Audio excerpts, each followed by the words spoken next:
Time now to connect the dots when we make the news make sense. The National Hockey League postponing all playoff games today to protest systemic racism and police brutality. This coming after several other leagues made similar moves earlier this week. And this is not the first time athletes have used their positions to speak out on social issues. Prominent athletes protesting racial injustice has a long history.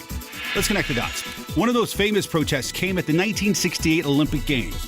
Two American athletes, Tommy Smith and John Carlos, raised their fists as they stood on the winner's podium, silently protesting discrimination in the United States. And they paid a heavy price. They were expelled from the Games by the Olympic Committee. More recently, starting in 2010, the Phoenix Suns wore jerseys that said Los Suns. That was in the wake of Arizona passing a strict immigration policy that many say encouraged racial profiling.